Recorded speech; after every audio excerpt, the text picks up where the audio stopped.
রক্ত চুষে তারা যে ক্ষমতা টিকিয়ে রেখেছে, আমার মনে হয় না ভবিষ্যতে তাদের এই প্রবণতাটা যাবে। তাই আমরা চাই বাংলাদেশের মাটিতে যেন আওয়ামী লীগের কোনো অস্তিত্ব না থাকে। আর ইনশাআল্লাহ আমরা সবার সম্মিলিত প্রচেষ্টায় আমরা যতদিন আওয়ামী লীগকে বাতিল ঘোষণা করা হবে আমরা রাজপথ ছাড়বো না।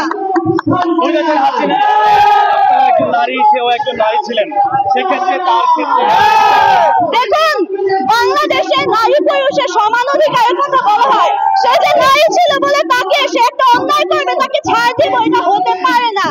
সে মানুষের রক্তের উপরে দাঁড়িয়ে এত বছর তার গতি টিকিয়ে রেখেছে, এটা তো হতে দেওয়া যাবে। সে শুধুমাত্র একটা নারী বলে সে মানুষের রক্তের উপরে দাঁড়িয়ে রাজত্ব করবে, এটা তো বাংলাদেশের মানুষ মেনে নেবে না।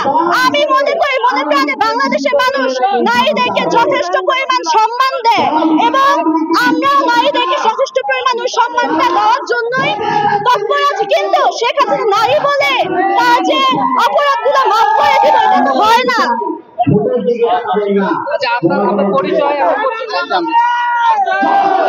জি, আমি নারায়ণগঞ্জ থেকে এসেছি।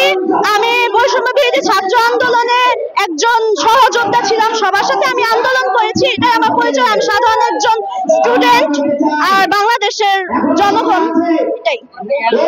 জি না, আমি মূলত জিনিসটা এটা না যেটা এনসিপির জন্য এসেছি, এটা যদি অন্য কোনো দল থেকে হতো তাহলে এটা অন্যায় বিরুদ্ধে প্রতিবাদ করার জন্য কর্মসূচিটা হচ্ছে।